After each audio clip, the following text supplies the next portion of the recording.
KPI, indicateurs, est-ce qu'il faut les aimer? Alors Thierry, il te manque la moustache. La chemise hawaïenne, et là je me fais en magnum. Je ne sais pas si vous avez remarqué ce que c'est que cette machine là. Donc là on est toujours chez Prestige et Collection. Un gros moment d'émotion pour les amateurs de séries et de belles voitures. Alors je vais faire tout de suite le lien du coup avec le thème de la vidéo. Thierry, est-ce que tu peux me dire ce que tu as comme information sur le tableau de bord de ta voiture? J'ai vitesse, huile, contour. Et je ne sais pas pourquoi j'ai envie d'appuyer sur la pédale de droite. Oui, j'ai essence, température moteur, ok. chauffage, ceinture, batterie. Il y a le petit logo batterie. Et déjà à l'époque, ceinture de sécurité. Donc là, tu nous emmènes sur les tableaux de bord, peut-être sur les KPI. KPI. Donc la question qui en découle, c'est est-ce que tu dois aimer ce que tu as au tableau de bord? Non, pas forcément. Par contre, il faut que ça me soit utile. Ok.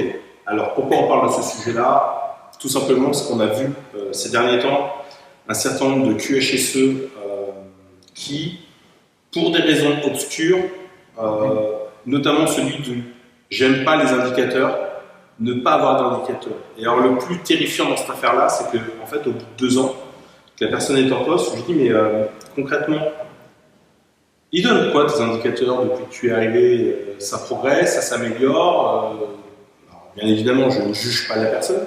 La question est de savoir si le travail qui a été produit depuis 2 ans dans cette organisation a eu un impact ou pas.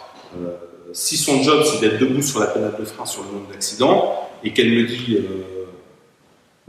j'ai pas d'indicateur sur l'effet que j'ai par rapport à la pédale de frein, ça va poser un problème. C'est comme si là on disait bon Thierry, il faut que tu fasses 200 bornes, et que tu me dis je sais pas si j'ai le demi-plein pour peut-être qu'il faut un plein complet d'ailleurs pour faire 200 km.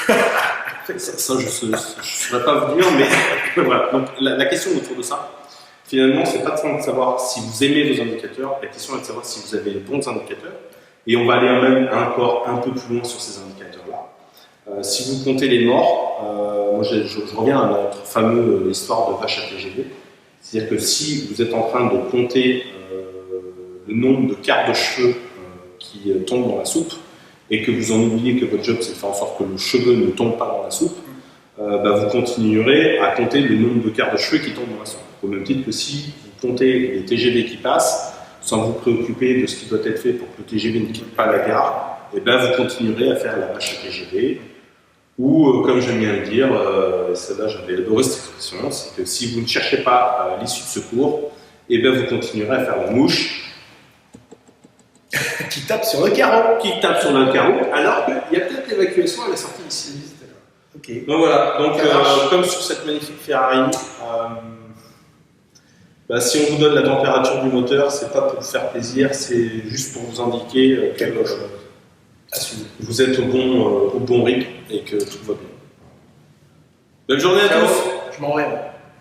Salut Thierry, allez.